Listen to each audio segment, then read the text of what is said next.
ప్రపంచం యుద్ధం అంచున ఉంది. ఇరాన్ ఇజ్రాయెల్ మధ్య జరుగుతున్న పోరుతో ప్రపంచవ్యాప్తంగా పెట్రోల్, డీజిల్, గ్యాస్ ధరలు ఆకాశాన్ని తాకబోతున్నాయా? ఇప్పటికే పలు దేశాల్లో గడ్డు పరిస్థితులు మొదలయ్యాయి. మరి మన దేశ పరిస్థితి ఏంటి? మీ వంటగదిలో గ్యాస్ మంట ఆరిపోనుందా?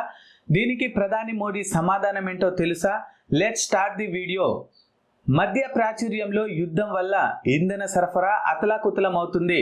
ముఖ్యంగా మనకు గ్యాస్ వచ్చే హర్మజ్ జలసంధి మూతపడే ప్రమాదం పొంచి ఉంది. ఇలాంటి క్లిష్ట సమయంలో దేశ వంటగది భద్రత కోసం స్వయంగా ప్రధాని మోడీ రంగంలోనికి దిగారు.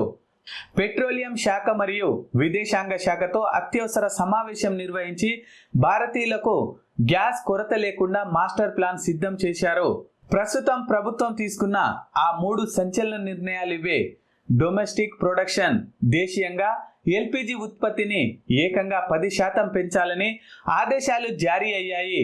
రూట్ మార్పులు, గల్ఫ్ దేశాలపై ఆధారపడడం తగ్గించి ఇప్పుడు అమెరికా వంటి దేశాల నుండి 70% దిగుమతులు చేసుకోనున్నాం.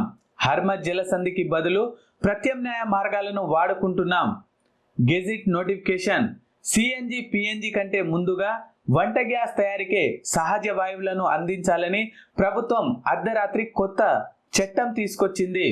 భయపడకండి, ప్రస్తుతం దేశంలో ప్రతిరోజు 60 లక్షల సిలిండర్ల పంపిణీ అవుతున్నాయి. ఎక్కడా స్టాక్ కొరత లేదు. పైగా గృహ వినియోగదారులకు, ఆసుపత్రులకు, విద్యా సంస్థలకు మొదటి ప్రాధాన్యత ఇచ్చేలా 3 ఎగ్జిక్యూటివ్ డైరెక్టర్లతో కూడిన ప్రత్యేక కమిటీని కూడా ప్రభుత్వం ఏర్పాటు చేసింది. ఎసెన్షియల్ కమోడిటీస్ యాక్ట్ కూడా అమల్లోనికి వచ్చింది. కాబట్టి బ్లాక్ మార్కెట్కు తావు లేదు. యుద్ధం ఏదైనా, సంక్షోభం ఎంతటిదైనా సామాన్యుడిపై భారం పడకుండా భారత్ అడుగులు వేస్తుంది. ఇంధన భద్రతలో మనం స్వయం సమృద్ధి సాధిస్తున్నాం. ఈ సమాచారం మీకు నచ్చితే వెంటనే లైక్ చేయండి, మీ మిత్రులకు షేర్ చేసి భరోసా కల్పించండి. మరిన్ని లేటెస్ట్ అప్డేట్స్ కోసం మా ఛానల్ని ఇప్పుడే సబ్స్క్రైబ్ చేసుకోండి.